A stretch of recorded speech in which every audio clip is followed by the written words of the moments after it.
నిన్న కాటేరమ్మ కొడుకులకు ఊహించని షాక్. అసలు మా వాళ్ళు ఈరోజు 300 ఈజీగా కొట్టేస్తారు అని ఫిక్స్ అయిపోయిన ఆరెంజ్ ఆర్మీ ఫ్యాన్స్కి అయితే నోటమ్మట మాట కూడా రాలేదు.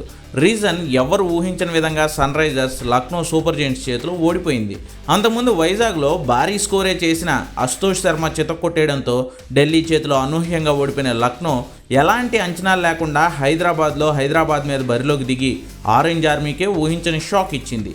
అయితే ఈ ఓటమికి లక్నో ఆట తీరుకు ఎంత క్రెడిట్ ఇవ్వాలో సన్ రైజర్స్ ఆలోచన తీరును కూడా అంతే ఆత్మవిమర్శ చేసుకోవాలి. అసలు సన్ రైజర్స్ లక్ష్యం ఏంటి? ఐపీఎల్ ట్రోఫీ గెలవడం. కానీ జరుగుతున్న ప్రచారం అంతా ఏంటి? 300 కొడతారా కొట్టరా అని. నిన్న మ్యాచ్ ఉదాహరణ. లక్నోను 2024లో వికెట్ కూడా కోల్పోకుండా 9 ఓవర్లోనే 160కి పైగా పరుగులు చేజింగ్లో కొట్టేశాం. సో ఈసారి ఫస్ట్ బ్యాటింగ్ అని పడితే సన్ రైజర్స్ బ్యాటర్లైన Abhishek Sharma, Head, Ishan Kishan, Klaasen and Nitish Kumar రెడ్డికి ఉన్న ఫామ్ కారణంగా ఈజీగా 300 స్కోర్ కొట్టేస్తామని.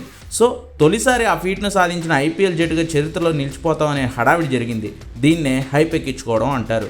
మీడియా దగ్గర మొదలు పెడితే ఆఖరకు సన్ రైజర్స్ సోషల్ మీడియా వరకు అందరూ 300 గురించే మాట్లాడుకుంటుంటే ఆటగాళ్లలో తెలియకుండా ఒక ఇన్బిల్డ్ ప్రెషర్ పెరుగుతుంది. ఎంత ధైర్యవంతులైనా, అరివేర భయంకరమైన బ్యాటర్లైనా లక్ష్యం మ్యాచ్ గెలవడం దగ్గర నుంచి 300 కొడతామా లేదా అనే దాని వైపు మళ్ళుతుంది. అదే కనిపించింది నిన్న కూడా. అసలు ఏమాత్రం అంచనాలు లేని లక్నో మీద ఎలాంటి ప్రెషరు ఉండదు కాబట్టి వాళ్ళు ఏమైనా రిస్క్ తీసుకుని లూజ్ బాల్స్ వేసి ఊరిస్తారేమో అని కూడా ఆలోచించకుండా సిద్ధమైపోయింది సన్ రైజర్స్.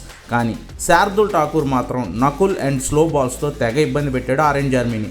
ప్రిన్స్ యాదవ్ అయితే ప్రాణం పెట్టి బౌలింగ్ చేశాడు. ఫలితంగా సన్ రైజర్స్ ఊహించిన విధంగా టాప్ 5 వికెట్స్ కోల్పోయింది. హెడ్ కాస్త ఆడాడు.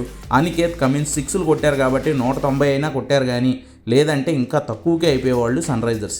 ఏ టీం అయినా నాణ్యమైన టీంగానే పరిగణించి బౌలర్లను ఆచితూచి ఆడడం, మంచి బంతులను రెస్పెక్ట్ చేస్తూ చెత్త బంతులను బౌండరీలకు తరలిస్తూ రూటెడ్గా ఆడడం లాంటి క్రికెట్ బేసిక్ రూల్స్ను మర్చిపోతే సన్ రైజర్స్కు ఇలాంటి షాకులు తగలడం రిపీట్ కావచ్చు.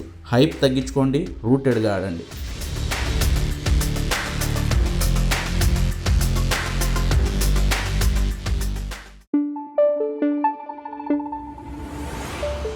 Thank you.